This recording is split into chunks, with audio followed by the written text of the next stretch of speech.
జరిగినటువంటి గ్రామ సభలో అనేకమైనటువంటి కార్యక్రమాలు డెవలప్మెంట్ అదేవిధంగా గతంలో జరిగినటువంటి 4 సంవత్సరాలు నాకు గత పంచాయతీ కార్యదర్శి గారు హ్యాండ్ ఓవర్ చేసిన రిజిస్ట్రల్ రికార్డులలో 99 బిల్డింగ్ ప్లాన్స్ అప్రూవల్ ఇచ్చినట్టు వారి దగ్గర మాత్రమే ఉన్నాయండి.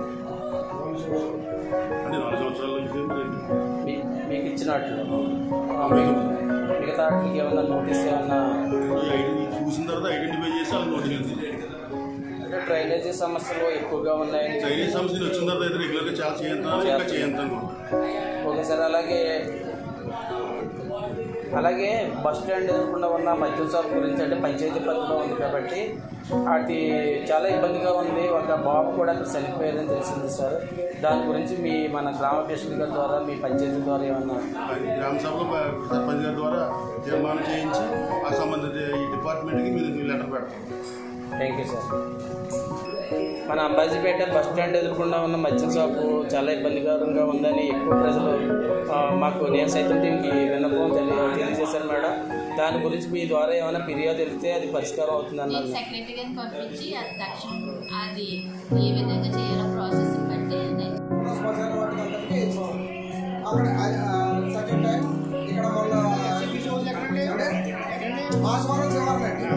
శివాలయం ఉండదు కదండి. ఎస్సీ బీసీ ఓసీ స్పెషల్ వాటి దానికి ఎప్పుడు నుంచి ఎప్పుడు కాదు బాడీకి ఎప్పుడు నుంచో పంచాయతీ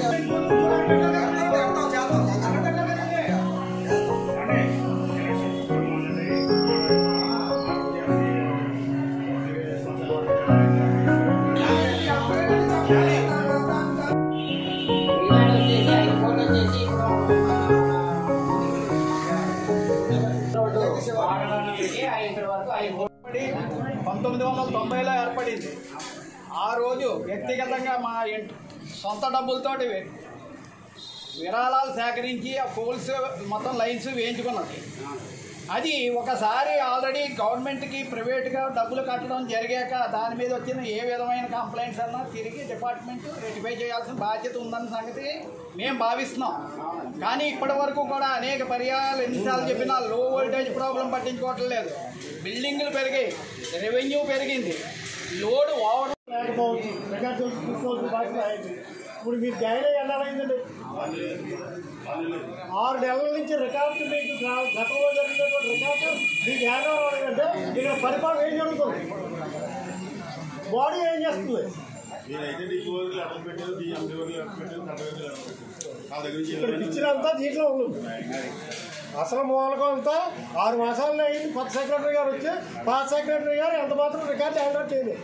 గతంలో ఎంక్వైరీ పెట్టాం కదా, దాని గురించి అసలు ఏమైనా జరిగిందా సార్? ఎంక్వైరీ ఏం జరిగింది? ఎంక్వైరీలు ఏం జరగట్లేదు. వస్తున్నారు అధికారులు కూడా. వాళ్ళు ఏదో తైలాలు ఇస్తారు, వాళ్ళు వెళ్ళిపోతారు అంతే. ఆ రకమైనటువంటి పరిస్థితులు జరుగుతున్నాయి. అంటే గ్రామం మనకి ఏ విధంగా డెవలప్మెంట్ అవుతుంది సార్? మీరు ఇచ్చిన డ్యూటీ చేసుకుంటారు, మరి ఇక్కడ ఛార్జెస్ రిలీవ్ అవ్వకుండా అక్కడ ఎలా ఛార్జ్ తీసుకున్నాడు? ఇక్కడ రిలీవ్ అవ్వాలి కదండి. ఎన్ని ఉన్నాయి? అప్పుడు మీరు అప్పటి నుంచి కూడా చెప్తున్నా మాకు 13 చెరువులు ఉన్నాయని చెప్పాడు గ్రామ సభ. చెరువు మంచిదే 13 గతం మీరు రాలేదు సర్పంచ్ గారు. నేను గ్రామ సభలో చెరువులు ఎన్ని ఉన్నాయి మాచవరం పంచాయతీ కంటే 8 చెరువులు ఉన్నాయని చెప్పడం జరిగింది. 17/7/2023 నుంచి 36/2026 వరకు 4 చెరువులు వేసి ఇచ్చారు.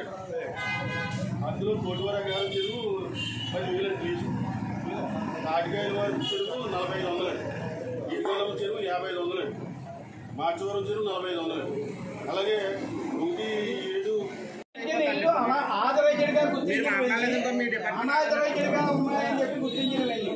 ఇందు మీద రెవెన్యూ వసూలు అవుతున్నవండి, రెవెన్యూ వసూలు కానీ ఇప్పుడు ఏమన్నా ఇమీడియట్లీ చెప్పగలరా? కాబట్టి 4600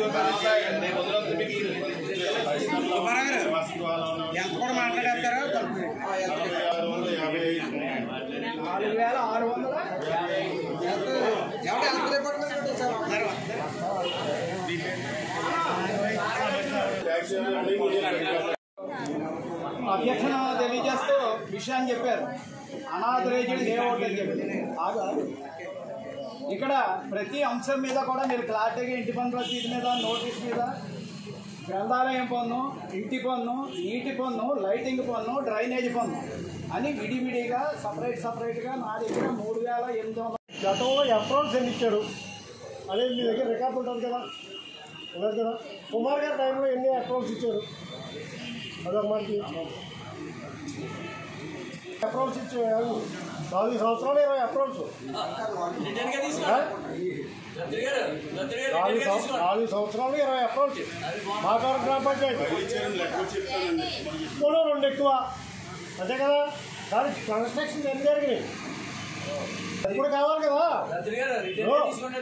దీని మీద చాలా బలంగా ఆరోపణలు ఉన్నాయి. కుమార్ గారు చాలా అవకతవకలు చేశాడు, పబ్లిక్ అందరూ కూడైపోతుంది.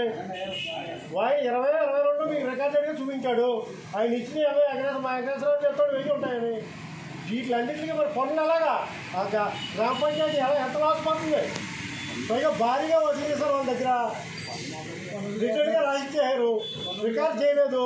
మరి ఇవన్నీ ఎలా నిగ్గుచ్చేస్తాయి ఇవన్నీ. క్రాస్ ఉన్నాయి కదా రోడ్లకి. ఇప్పుడు ఆర్ఎన్బి రోడ్డు క్రాస్ తోరలు ఉన్నాయి. తోరలో షిట్ తీస్తేనే మన వర్షాకాలం నీరు దిగుతుంది. మనకు డ్రైనేజ్ బాగు చేస్తారు మీరు, ఓకే దాని ఇబ్బంది లేదు. కానీ తోరలో షిట్ మాత్రం కంపల్సరీ తీయాలి. తీయకపోవడం వల్ల ఏమవుతుందంటే వర్షాకాలం వచ్చినప్పటికి తోరలో షిట్ తోరలోనే ఉంటుంది, నీరు రావట్లేదు బయటికి. మీరు డ్రైన్లు బాగు చేస్తున్నారు కానీ తోరలో షిట్ తీయించట్లేదు.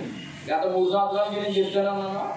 గత యువ గారు అసలు దాని మీద రెస్పాన్స్ అవ్వలేదు. ముఖ్యంగా ఆర్ఎన్బి రోడ్లో ఉన్న క్రాసింగ్ తోర్లు అన్నట్లు మధ్యలో సీటు తీయించాలి. నెక్స్ట్ మన ఆక్రమణలో పెద్దలందరూ కోరినట్టు మీరు నోటీసులు ఇచ్చేయండి. మీ మీదేం పెట్టుకోకుండా నోటీసులు ఇచ్చి తీయకపోతే తర్వాత ఎలాగో ఇప్పుడు అన్ని రెవెన్యూ వాళ్ళు సైట్లు ఎలాగా కొలుస్తూ ఉన్నారు కాబట్టి అందులో వచ్చేస్తాయి. అందులో పబ్లిక్ ప్లేసులు, గవర్నమెంట్ రోడ్లు అన్నీ కూడా రెవెన్యూ రికార్డులో బయటపడతాయి. మాకు ఇబ్బంది ఏమి లేదు. మరి ముఖ్యమైన విషయం ఒకటి మీకు సమాధానం చెప్పాలి. మన పంచాయతీ పరిధిలో బ్లీచింగ్ ముగ్గు కొంటున్నారు. ఏ రేటు కొంటున్నారు కేజీ? బ్లీచింగ్ ఎలా కొంటున్నారు, ముగ్గు ఎలా కొంటున్నారు? నాకు గత పంచాయతీ కార్యదర్శి గారు హ్యాండ్ ఓవర్ చేసిన డిజిటల్ రికార్డుల్లో 99 బిల్డింగ్ ప్లాన్స్ అప్రూవల్ ఇచ్చినట్టు మా దగ్గర మాత్రమే ఉన్నాయండి. అంటే 4 సంవత్సరాల నుంచి మీకు ఇచ్చినట్లు 99. మిగతా వాటికి ఏమన్నా నోటీస్ ఏమన్నా ఇప్పుడు చూసిన తర్వాత ఐడెంటిఫై చేసి వాళ్ళకి నోటీసులు అంటే డ్రైనేజీ సమస్యలు ఎక్కువగా ఉన్నాయి. డ్రైనేజ్ సమస్యలు వచ్చిన తర్వాత అయితే రెగ్యులర్గా చాలా చేయంతాను, ఇంకా చేయంతాను. Okay sir. అలాగే బస్ స్టాండ్ ఎదుర్కొండా ఉన్న మద్యం షాప్ గురించి అంటే పంచాయతీ పరిధిలో ఉంది కాబట్టి అది చాలా ఇబ్బందిగా ఉంది. ఒక బాబు కూడా అక్కడ చనిపోయారని తెలిసింది సార్. దాని గురించి మన గ్రామ ప్రెసిడెంట్ గారి ద్వారా మీ పంచాయతీ ద్వారా ఏమన్నా గ్రామ సభలో సర్పంచ్ గారి ద్వారా తీర్మానం చేయించి ఆ సంబంధిత ఈ డిపార్ట్మెంట్కి మీరు లెటర్ పెడతాం. Thank you sir. మన అంబాజీపేట బస్ స్టాండ్ ఎదుర్కొండా ఉన్న మద్యం షాపు చాలా ఇబ్బందికరంగా ఉందని ఎక్కువ ప్రజలు మాకు నేను సైతం టీంకి విన్నపం తెలియజేశారు మేడం.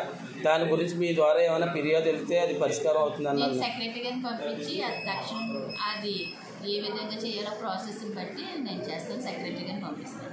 Okay madam. దానివల్ల ఏంటంటే ఎక్కువ ఇబ్బందులు పడుతున్నారు. అందులోకి ఈ కొత్తగా సెక్రటరీ గారు వచ్చిన తర్వాత మీ హయాంలో శానిటేషన్ ప్రాబ్లమ్స్ అన్నీ సాల్వ్ అవుతున్నాయని ప్రజలు కూడా తెలియజేస్తున్నారు. దానికి మార్నింగే వచ్చి సెక్రటరీ గారు శానిటేషన్ వాళ్ళతో ఉండి చక్కగా వాళ్ళతో చెత్త తీయించి కనీసం వాళ్ళు 11 వరకు కూడా వాళ్ళతో చేస్తున్నారు. ఆయన నేను ఆ విషయంలో నేను అభినందిస్తున్నాను. అలాగే ఇప్పుడు మనకు ఆదాయం వస్తేనే అభివృద్ధి చేయాలన్న ఆలోచనలో మీరు ఎన్నో పోరాటాలు చేశారు. అంటే పంచాయతీకి సంబంధించిన నిధులు కూడా మాకు ఇవ్వట్లేదని. అది ఇప్పుడు ప్రస్తుతం ఏంటంటే ఎవరు పోరాటం చేసిన ఆదాయం కోసమే, అంటే అభివృద్ధి చేయాలనే ఆదాయం కోసమే ముందుకెళ్లాలని ప్రజలు కూడా మీకు సపోర్ట్గా నిలబడ్డారు.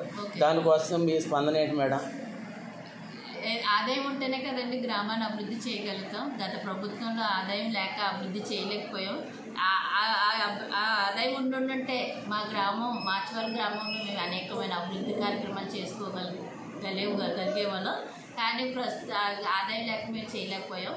ప్రజెంట్ ఎన్డీఏ కూటమి వచ్చిన తర్వాత మాకు ఆ 15 ఫైనాన్స్ వేస్తున్నారు. దాన్ని బట్టి ఆ ప్రాసెస్ని బట్టి మేము మా పదవీ కాలంలో ఉన్నంత వరకు మేము ఏం చేయాలనుకుంటున్నాం, కనీసం మినిమం మేము చేయవలసింది కాకుండా చేయాలని ఎంతో అనుకున్నాం.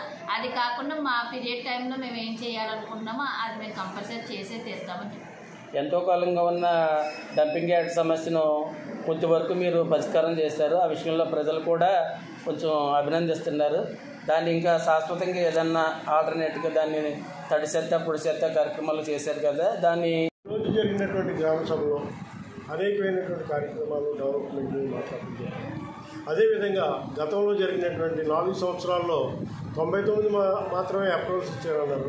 సుమారు 1000 వరకు కట్టుంటారని మా అభియోగం. దాన్ని పరిశీలన చేస్తే మరి ఎంక్వైరీ చేస్తే చాలా వరకు బయటపడుతుందని మా అభిప్రాయం. తర్వాత సర్పంచ్ గారి భర్త కూడా చెప్పడం జరిగింది.